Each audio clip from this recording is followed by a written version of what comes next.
brisa murmurar, o olhar apaixonado de alguém que está aprendendo a amar, as palavras de uma história, as estrelas a brilhar. Deus criou o mundo todo pra testemunhar,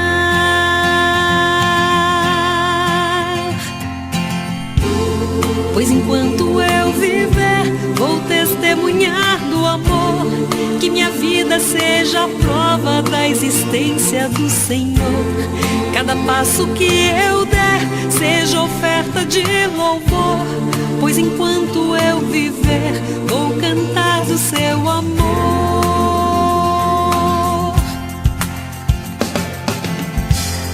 As montanhas e os vales, os rios e os mares, alguém que estende a mão pra ajudar a levantar o seu irmão. Um sorriso de criança,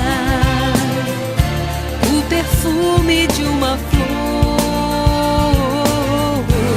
testemunham em silêncio do amor do Criador.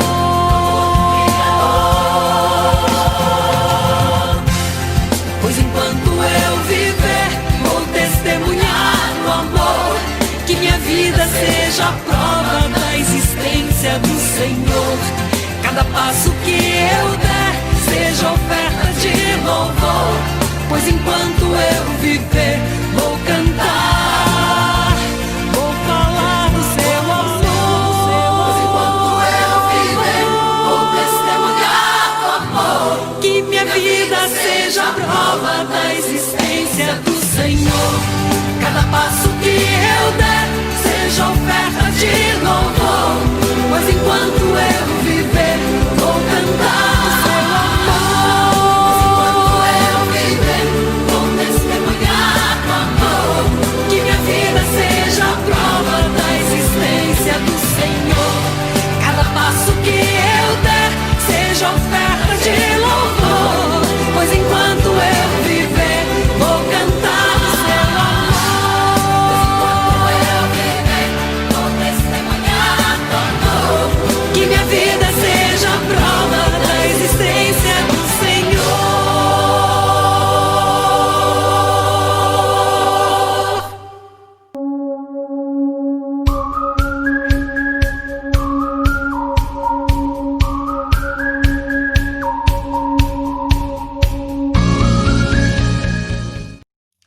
Gente, vamos lá.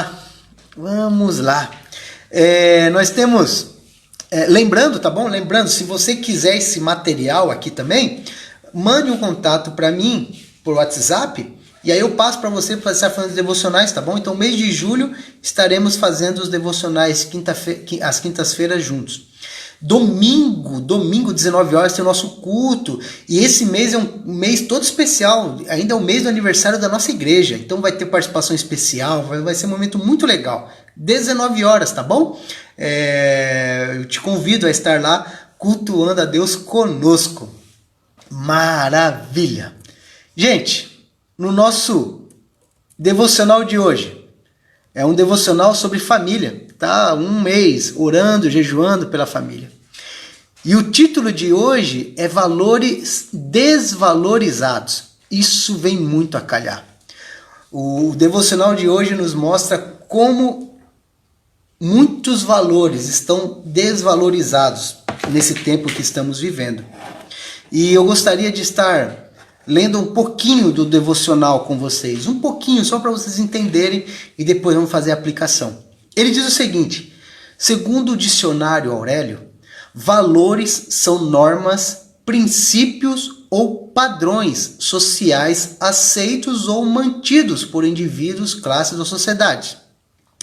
A humanidade precisa de valores que norteiem a sua vivência em comunidade. Muito se fala em valores que eram observados, mas hoje nem são lembrados.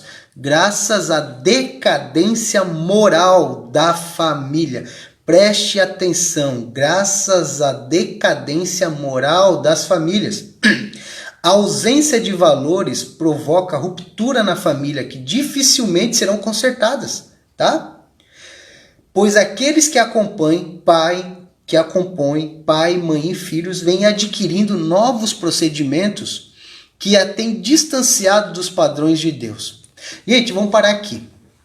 Sabe, a Mari é minha confidente.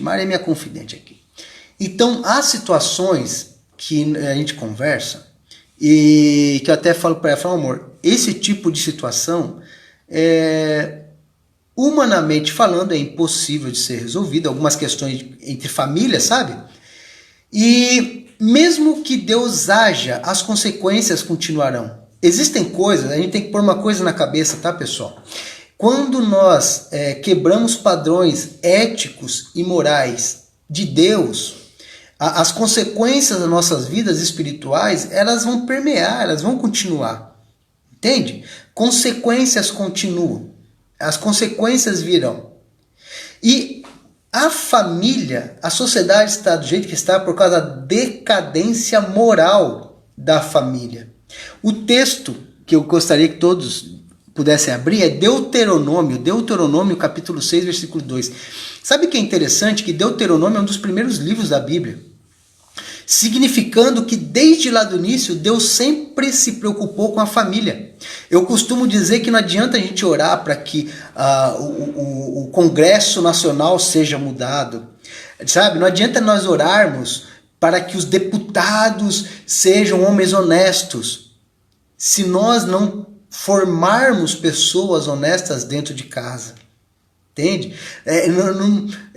Não tem lógica pedir para que homens e mulheres já adultos se arrependam e mudem sua forma de ser, mas nós não agirmos com decência, com ética e moral dentro de casa. Então não dá certo.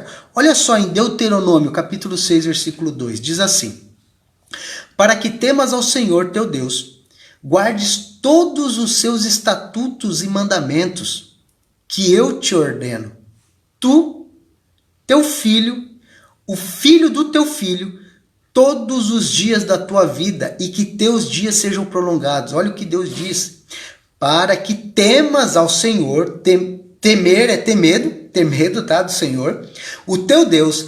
E quando a gente tem medo de Deus, nós guardamos. Ele vai dizer: guarda os seus estatutos e mandamentos que ele te ordena, tu, teu filho e o filho do teu filho, ou seja, você, seu filho e seu neto, e as suas gerações. Pessoal, vamos lá, vamos falar sobre valores. Eu acho que ninguém gosta de regra, certo? O ser humano por si só tem dificuldade em lidar com normas, lidar com regras. E agora eu quero fazer um exercício de refletirmos algumas coisas. Olha como que as famílias, uma parte da família da sociedade, estão realmente decadentes moralmente. E o que define um padrão ético e moral? É muito complicado. Por exemplo, se você é vegetariano, você e sua família, vocês são vegetarianos, ok?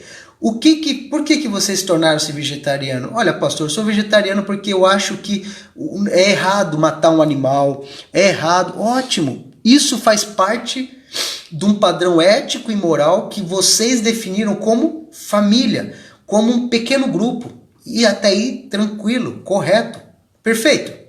Tranquilo, você, tua esposa e teus filhos, uma hora sentaram e falaram assim: vamos ser vegetarianos. Ok, tranquilo. Qual que é o problema? O problema é quando você pega um padrão moral ético seu, no seu mundo, da sua cosmovisão, da onde você habita, e você quer transferir isso para todos que estão ao seu redor. E aí você vai chegar pro teu vizinho e seu vizinho vai comprar aquele churrascão e começa a fazer um churrasco do lado da tua casa, e você fala que esse homem é do diabo, que esse homem não é o filho de Deus, ele se viu comer carne, sendo que Porque aí nós pegamos algo que para nós é ético e moral e queremos aplicar na vida do outro. Sendo que para o vizinho, comer carne não tem problema. Entendeu? Mais ou menos, de uma forma bem simplista.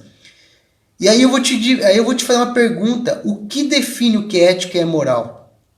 Para você e sua família, ser vegetariano é o correto. Para o seu vizinho, não.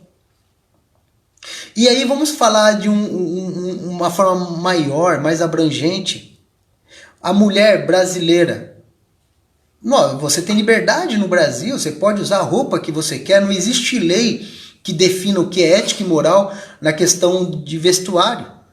Aí você vai lá para os países do Oriente Médio, lá a mulher tem que usar burca. E se você for para lá, você tem que usar burca. Porque quem define as leis éticas e morais é o Islã naqueles países. É eles que falam, e para eles, usar uma roupa que não seja uma burca para a mulher é indecente, é imoral. Compreende? Então o que pode ser ético e moral no Brasil, pode não ser ético e moral em outros países. O que pode ser ético e moral na sua casa, pode não ser ético e moral na casa do vizinho. Agora, olha que dificuldade, gente. Como definir em uma sociedade, em um país, o que é ético e moral para todos? Você vai agradar a alguns e vai desagradar a todos. Compreende? Vai agradar a alguns e vai desagradar a outros. Então, definir o que é ética e moral é difícil. Por quê? Porque é algo muito subjetivo, é cada um. Então, para isso, o que temos no nosso país? Temos a nossa Constituição. Alguém escreveu a Constituição e falou assim, para o brasileiro tem direito a isso e pode fazer isso. Certo? Por exemplo, no Brasil não existe pena de morte. Porque quem fez as leis acha que é antiético, é imoral matar alguém. Há pessoas que acham que deveria ter. Então esse padrão que vai envolver a sociedade vai sempre de encontro um com os outros.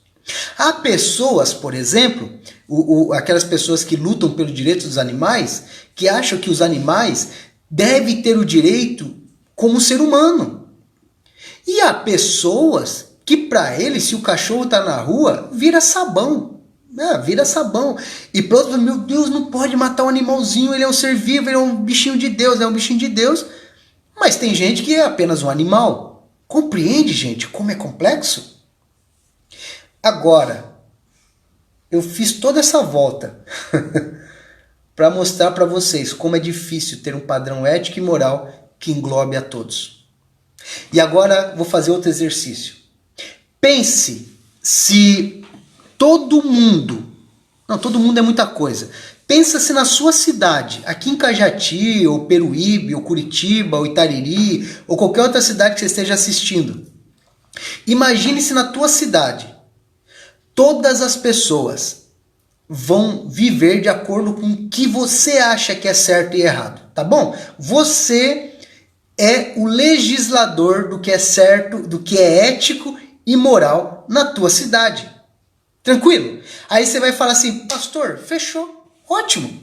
Por quê? Porque eu sei o que é bom para todos. E aí, gente, olha onde está o perigo.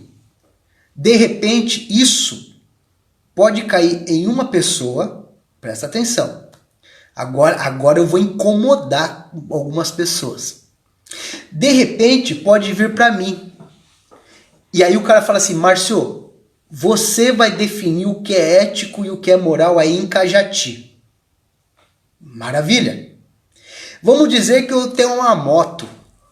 E para mim, todo motoqueiro tem o direito de fazer aquele barulho, aquele tá, sabe? Eu sou motoqueiro, eu gosto daquele barulho. Então, para mim, se vocês... Márcio, o que você vai fazer? Você vai proibir? Eu vou dizer assim, não, que proibir? Deixa os caras usar. Puxa vida. Do outro lado, vai ter uma pessoa que se incomoda com isso. Vocês estão entendendo? Aí, por exemplo, Márcio, eu gosto de ouvir som, eu gosto de música, mas eu gosto de ouvir música para mim e para os outros também. Então eu não vejo problema de pegar meu carro na minha casa, colocar aquele som alto, bem alto, com um monte de palavrão.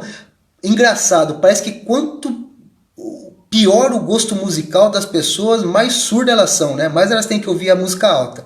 Você não vê gente que ouve música boa colocando lá em cima, mas só vê aqueles caras que ouvem aqueles lixos de música com palavrão, com indecência, colocando música alta. Porque o padrão moral dessa pessoa, ele não se importa de ouvir música com palavrão, ele não se importa de ouvir música em que denigre a imagem de uma mulher, inclusive às vezes com mulheres, com filhas dentro de casa.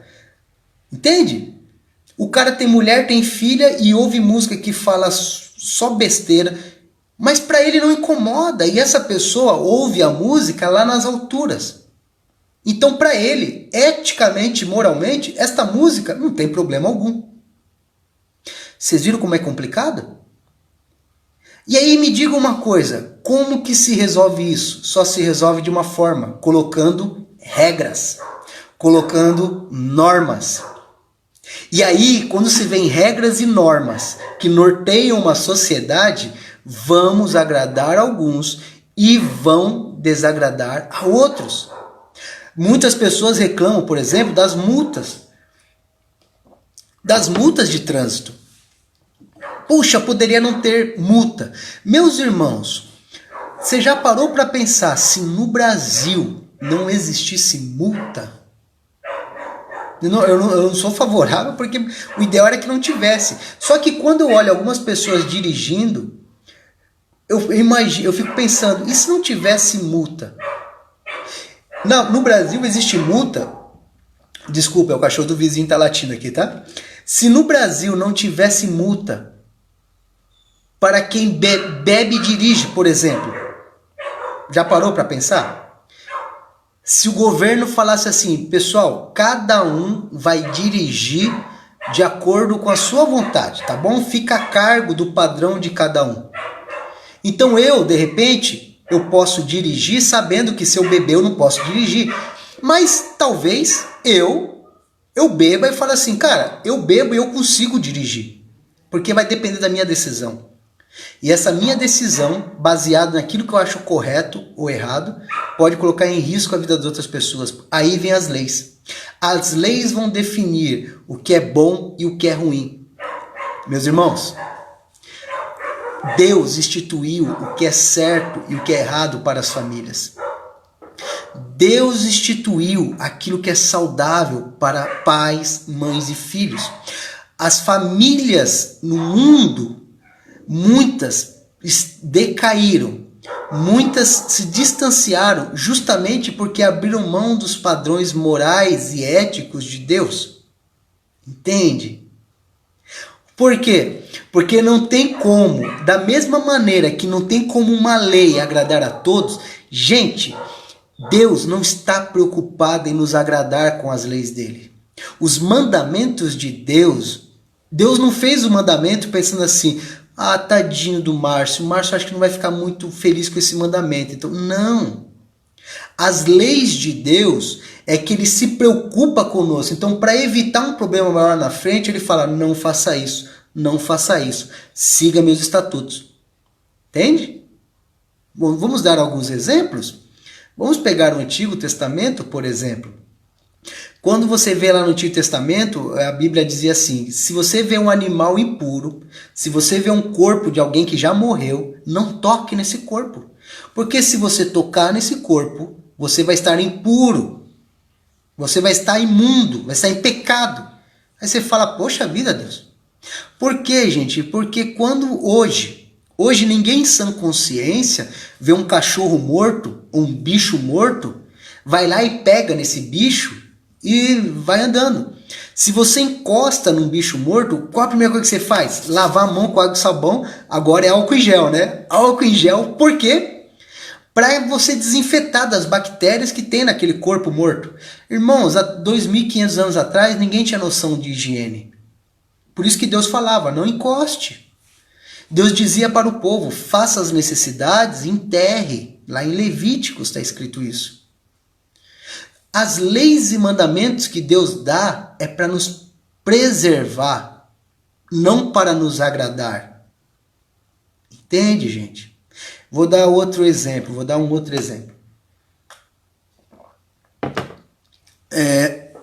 Como pastor, tá?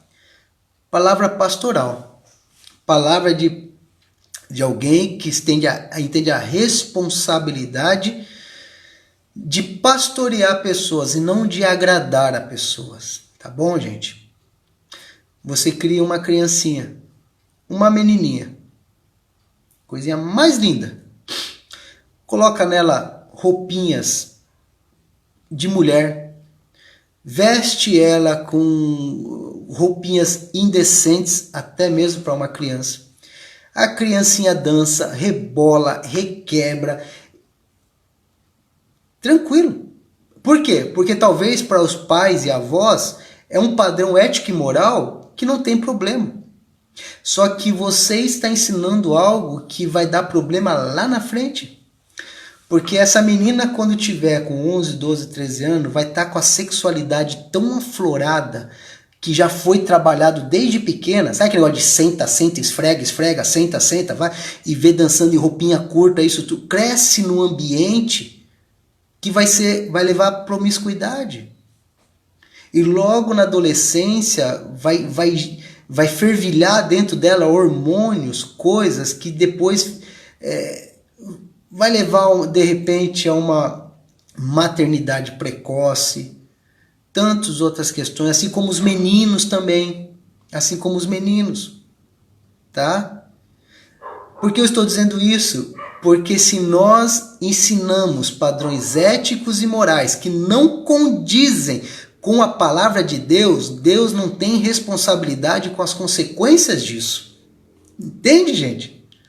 Lembra do texto que nós lemos agora? Ensine teus filhos e os filhos dos teus filhos a guardarem os meus mandamentos. Se nós guardarmos os mandamentos de Deus, Deus tem parte conosco. Mas, gente, se a gente vive a vida sem se preocupar em obedecer a Deus, deixa a vida me levar, a vida leva eu, Deus não tem compromisso com a gente.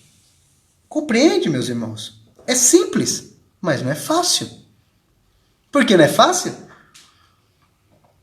Porque os mandamentos de Deus batem de frente com a minha carne. Os mandamentos de Deus me machucam. Mas os mandamentos de Deus é para me preservar. É para me guardar. Entende? Então, gente, os padrões de uma sociedade, de uma família, os padrões éticos e morais de uma família, quando estão alicerçados na palavra de Deus, o risco de dar errado é mínimo. É mínimo. Pode dar, mas é mínimo. Porque aí os pais fizeram o que deveria ser feito. Vai chegar uma hora que a criança vai decidir. Quando ela crescer, ela decide o que ela faz da vida dela. Por isso que Deus, desde o Antigo Testamento, ele sempre bate na tecla de pais. Entenda, ele não fala para os reis ensinarem as crianças, ele fala para os pais ensinarem seus filhos. É muito difícil. E hoje o mundo ele vive de uma maneira que o que é certo moralmente é errado legalmente. É complicado. É muito complicado. O que talvez os pais ensinem que seja errado dentro de casa, lá fora vai falar que é certo. E aí, pastor, o que a gente faz? Faça parte de vocês. Ensina o que é certo. Ensina a criança desde pequenininho a orar. Ensina a criança desde pequenininho a cantar musiquinhas de adoração a Deus. Ensine a criança desde pequenininha a ler coisas saudáveis. Puxa, gente, é muito interessante isso, sabe? Quando criança assimila as coisas muito facilmente, não é verdade? Nós temos um projeto de judô lá na igreja. E sabe o que eu acho incrível? Eu acho incrível, eu fico admirado até hoje. Porque assim, o judô é um esporte que é uma filosofia, tá? Uma filosofia de vida, não é um esporte em si, é uma filosofia de vida. Nós trabalhamos lá na igreja com o Bushido, o Código de Ética do Samurai, atrelado aos frutos do Espírito. São princípios. Aonde eu quero chegar? Quando uma criança vai fazer judô, principalmente na nossa igreja, ela tem uma série de regras, de normas, certo? Ela tem que chegar no tatame, antes de entrar no tatame, tira o chinelo, arruma o chinelo direitinho, cumprimenta o dojo, o lugar de treino, antes de entrar, cumprimenta o sensei, senta quietinho, fez... Gente, se a criança quebrar algumas dessas regras, se ela desobedecer, se na hora que o sensei estiver falando ela falar, se ela correr na hora errada, ela vai pagar alguma ou flexão, ou vai fazer exercício, vai haver uma consequência, entende? Porque existem muitas regras no judô. E sabe o que é mais louco disso tudo? O judô tem muitos termos em japonês. Em japonês. E quando a criança vai fazer o exame de faixa, nós damos a ela a apostila, e essa apostila é carregada de termos em japonês. Ela tem que aprender como é que fala bom dia, boa noite, boa tarde, o nome dos golpes, como é que anda, como é que senta, mas tudo em japonês. Aí de repente os pais chegam e falam assim, mas pastor do céu, vai ser difícil, pastor, porque a criança, às vezes gente, nós tivemos uma de 3 aninhos, 3 aninhos, que começou, a mais novinha que começou a fazer judô. Ela contava em japonês, ela aprendia tudo. Sabe por quê? Porque a criança gosta. Quando a criança gosta, ela segue as regras. Entende? Quando a criança gosta do judô, seguir as regras não é um peso para elas. Pelo contrário, é prazeroso. E por mais que você fala, quando às vezes os pais pegam as apostilas e falam, meu Deus, mas ele nunca, a criança já sabe. É muita coisa em japonês. Aí você para e pensa, cara, mas nessa idade a criança mal e mal sabe o português, como é que sabe japonês? Ela assimila. Algumas não sabem ler e escrever, mas elas observam no treino, ou eu, Sensei Neto, os outros falando, elas vão assimilando.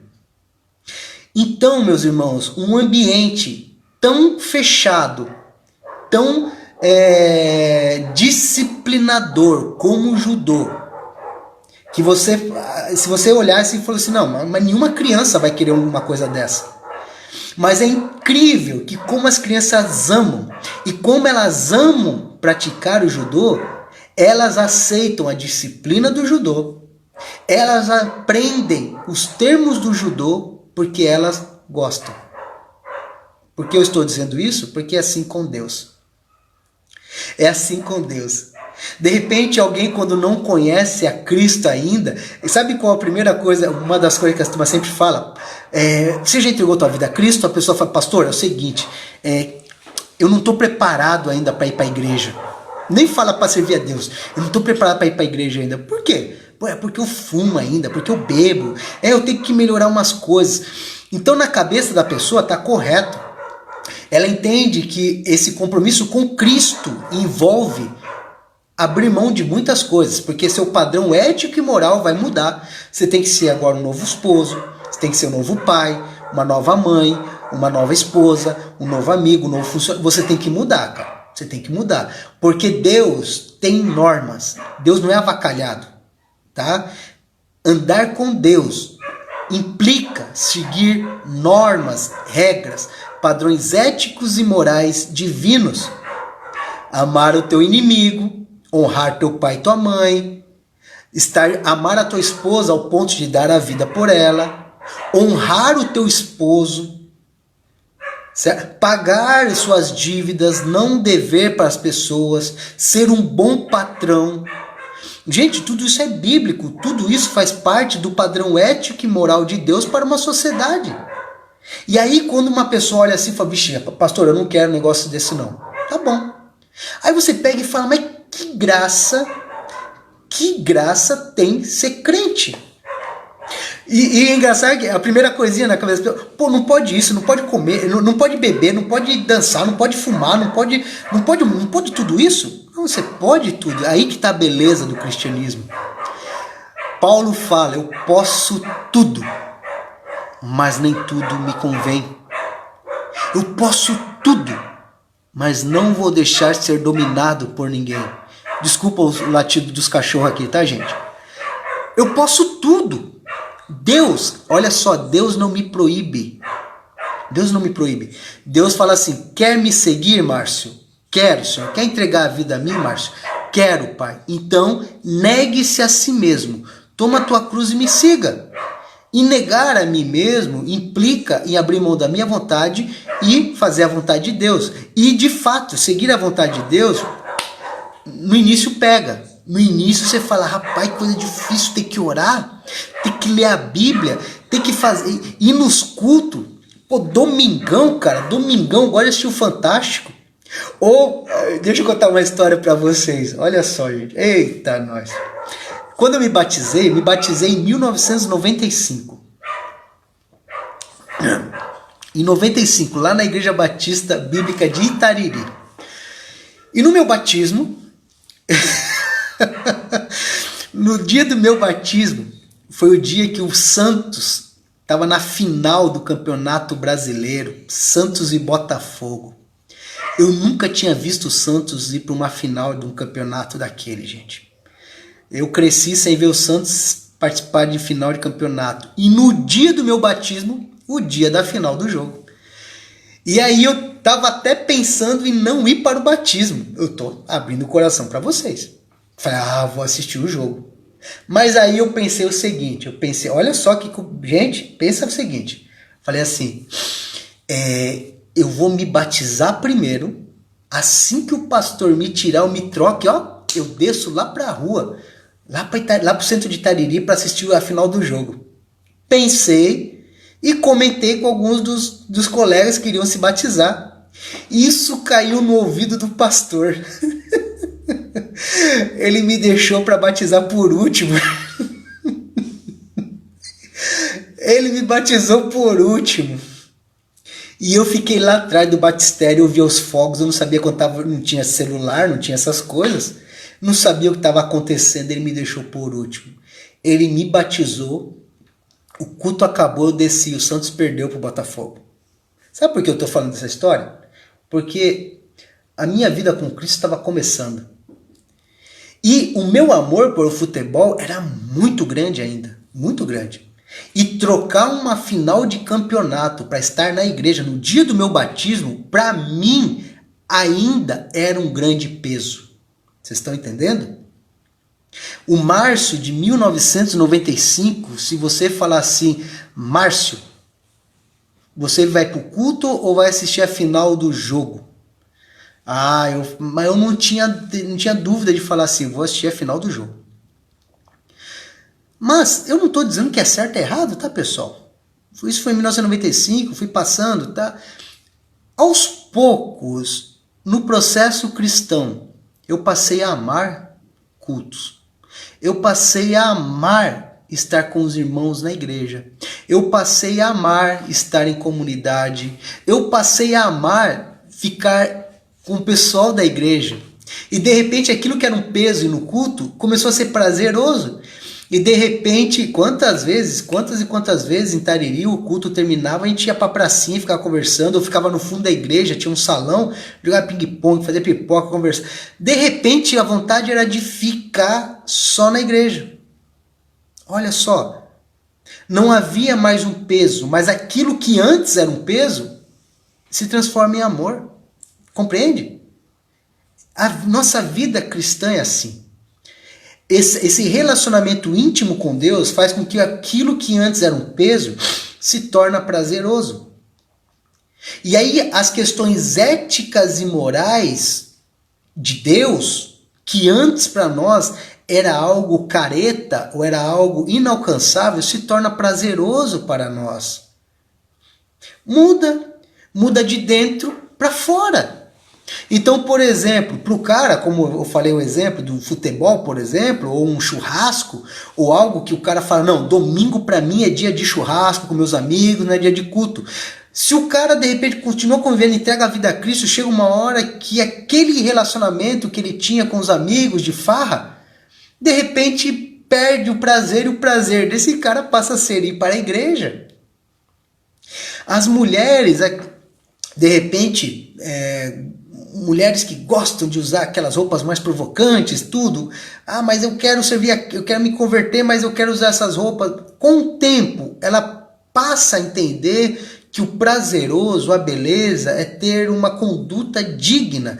E vestir-se de maneira digna não é necessariamente ser careta.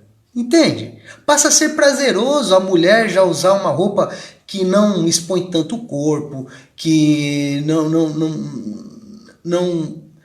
não deixe seu esposo, seu namorado envergonhado, tantas coisas. Porque, e acima de tudo, não deixe Deus envergonhado. Porque, gente, nossos padrões vão mudando, o que é ético e moral vai mudando, compreende? E aí, olha que interessante, o apóstolo Paulo, quando ele no livro, quando ele está comentando sobre várias perguntas, acho que a turma perguntava tanto, isso é pecado? Isso é pecado? Sabe aquele, pastor, fazer tatuagem é pecado, pastor, assistir filme do mundo é pecado, pastor, ouvir música do mundo é pecado. Acho que fez tanta pergunta para Paulo, que Paulo respondeu assim, em uma de suas cartas: se a tua consciência não te condena, então não é pecado.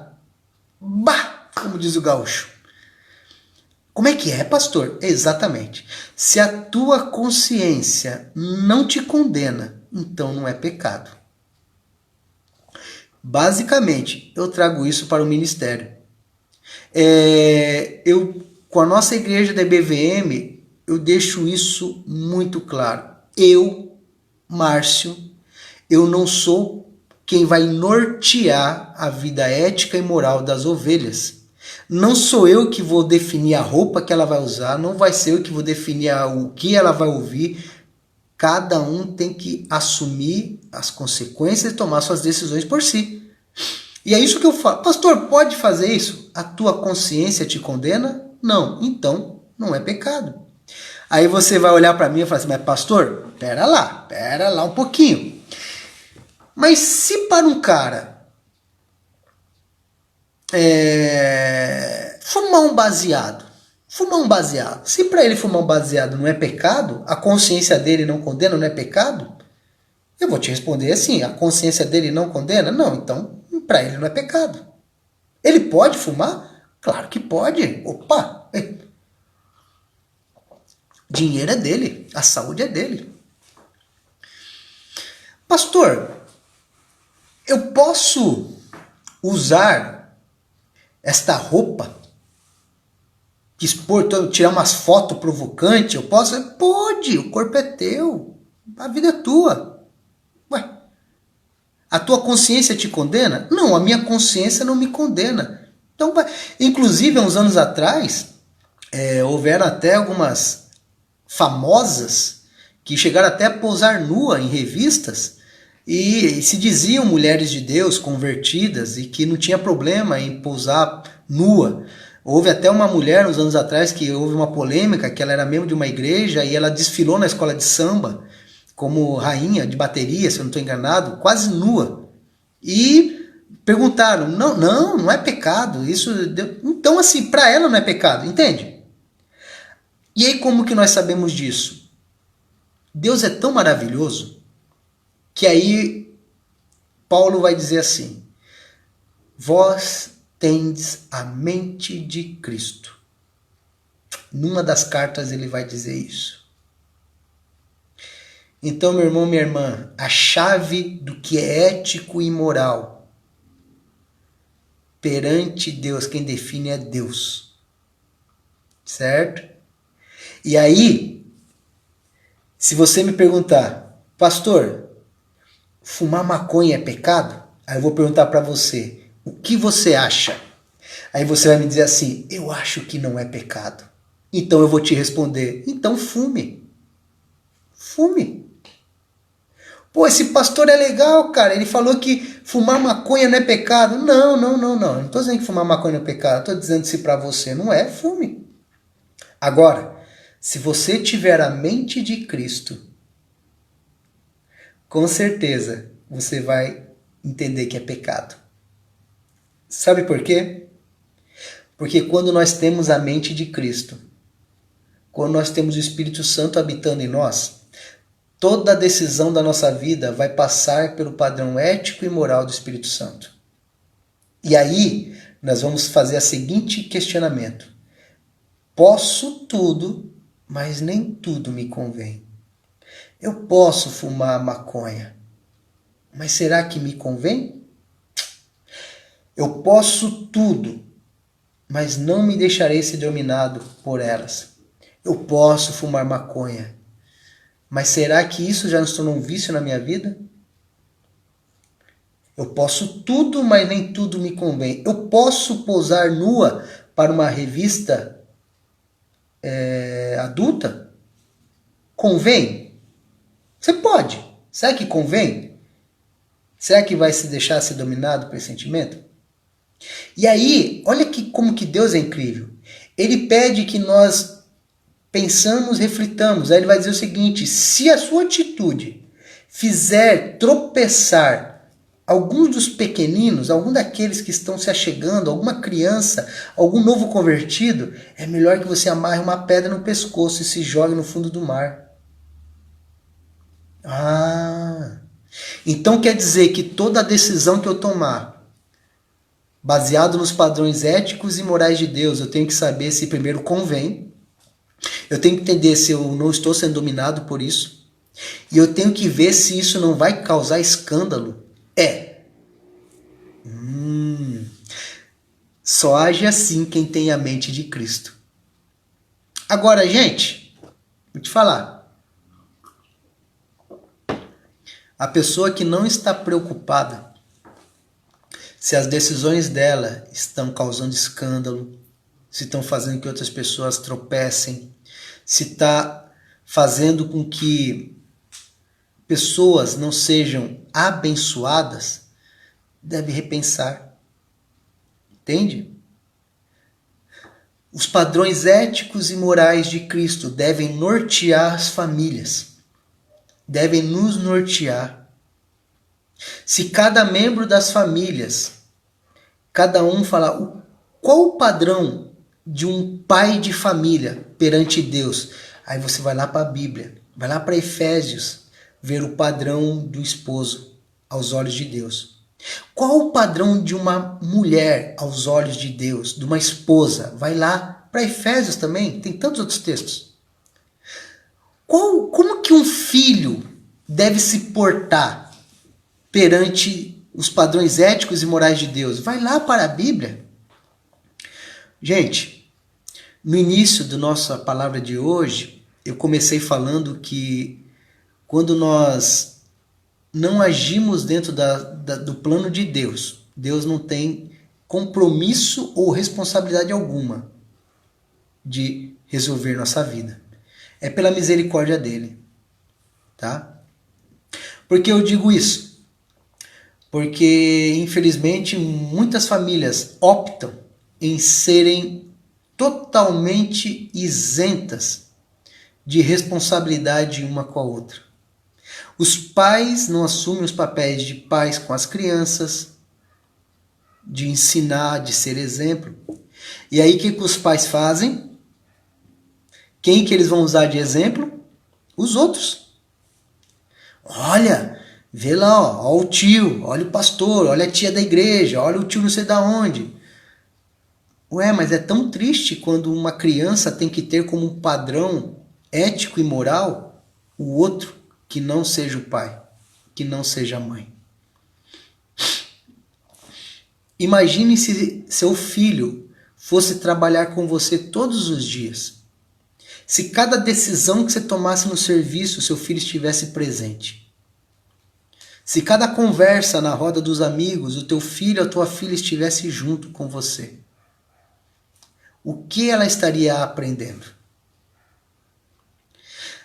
Imagina se a sua filha ou filho fosse com você, mãe, lá no salão onde você vai. Lá na academia onde você vai. Lá no seu trabalho. E passasse o dia inteiro com você. E visse e ouvisse e visse a maneira como você se porta na frente de outros homens, a maneira como você se porta na frente de outras amigas, os assuntos que vocês conversam, o que ela estaria absorvendo? Coisas boas ou ruins? O que os teus filhos absorvem de vocês pais dentro de casa? Principalmente nessa época de pandemia. O quê? Será que quando terminar essa época de pandemia, as crianças vão chegar nas igrejas conhecendo todo tipo de funk? Ou será que durante esse período de pandemia as crianças vão conhecer toda a história do Felipe Neto, aquele lixo que tem no YouTube? E tantas outras tranqueiras? Ou será que quando as crianças acabarem esse período de pandemia vão chegar na igreja conhecendo louvores de crianças, historinhas da Bíblia? Ou vocês estão esperando que tudo isso se acabe? Não vejo a hora da igreja abrir para que ensinem meus filhos e meus netos da palavra de Deus. Padrões éticos e morais começam em casa. Eu coloquei um texto esses tempos na nossa igreja que eu achei bem interessante.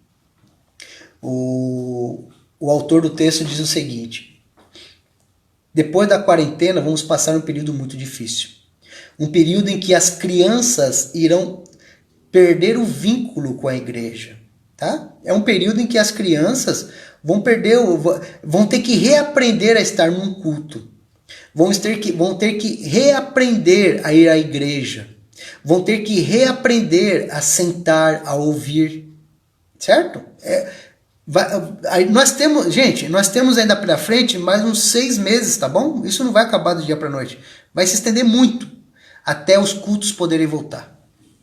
Então, o que o autor desse texto falou? Esta geração de 2020 é uma geração de crianças, adolescentes, que estão desaprendendo a estar num culto. Isso é fato. E isso que é incrível. Por quê? Porque uma criança não deve depender de aprender de Deus num culto. E o autor diz justamente isso. Agora é hora da família tapar as lacunas que foi deixado lá atrás. E a minha preocupação é essa. A minha preocupação é, durante essa época da pandemia, o que nossas crianças estão aprendendo? O que nossos jovens estão aprendendo? Vai terminar a pandemia, vão ter assistido todas as séries da Netflix, todos os filmes. Não acho nada contra. Eu sou fissurado por filme. Eu amo. Tem filme que eu já assisti mais de 20. A Mari, mas de novo, amor, eu gosto de assistir filme um monte de vezes. Comida que é gostosa, eu repito porque filme que é gostoso eu não vou repetir. Então, eu gosto de assistir. Fato é, se nesse período de pandemia, gente, nós não aplicarmos os padrões éticos e morais dentro de casa, éticos e morais de Deus, dentro dos nossos lares, infelizmente, nossos lares estarão fadados ao fracasso. Entendeu? Infelizmente. Porque se esperar voltar os cultos, a gente não sabe quando vai voltar. É por isso que a igreja não deve ser o local único e exclusivo de aprendizado da palavra de Deus, o que para muitos lares antes era.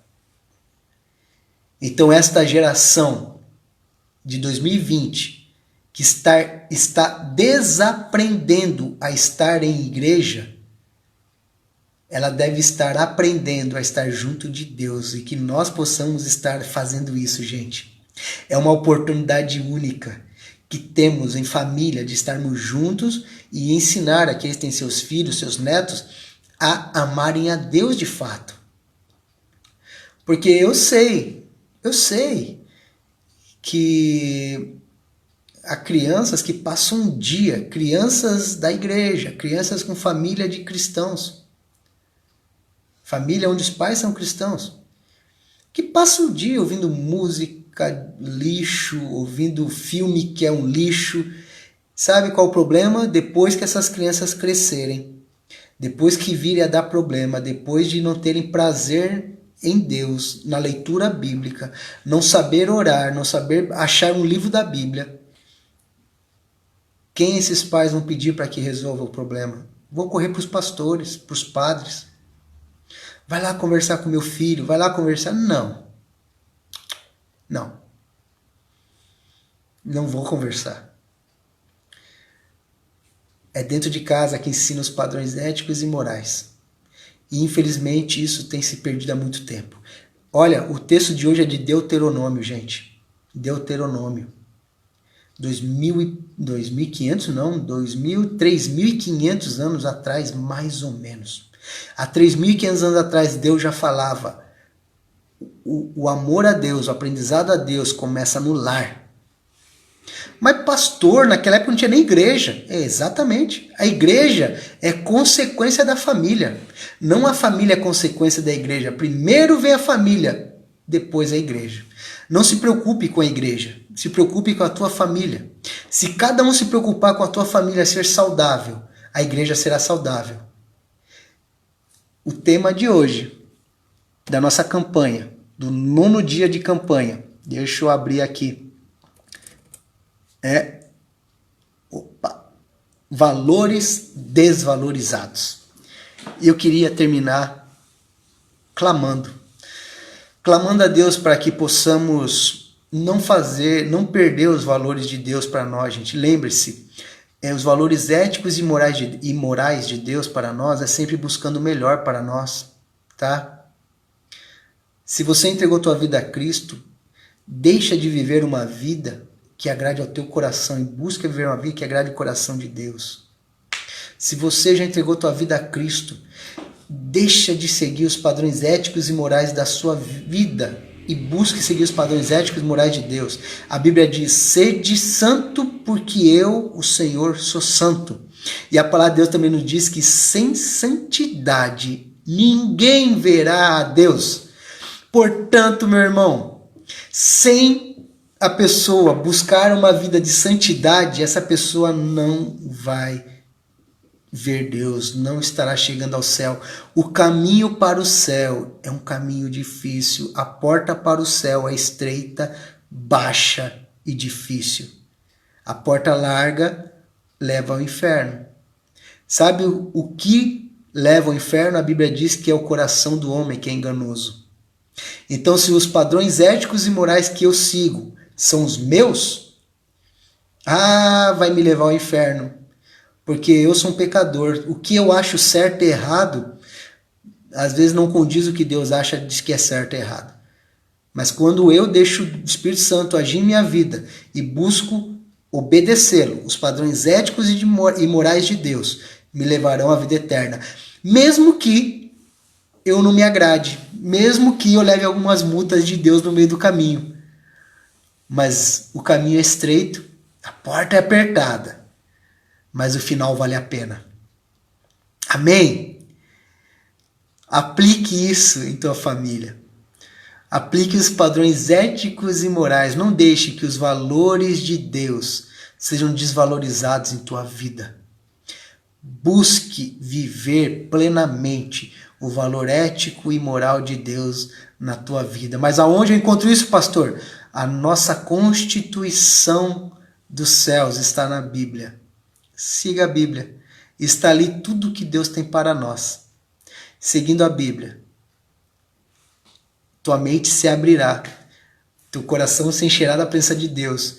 E talvez aquilo que você achava que era tão chato vai se tornar tão prazeroso. Vai se tornar incrível estar na presença de Deus. Amém, gente? Deus abençoe.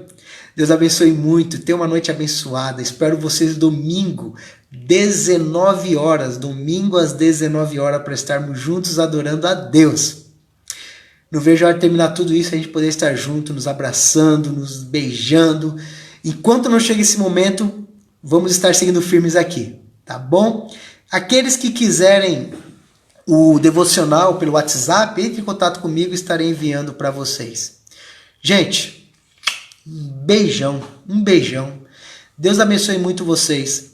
Não desanimem, persistam nos caminhos de Deus, tá bom? Busque agradar a Deus, só temos a ganhar. Lembre-se, não tenha medo, tenha esperança. Até mais, gente. Fiquem com Deus.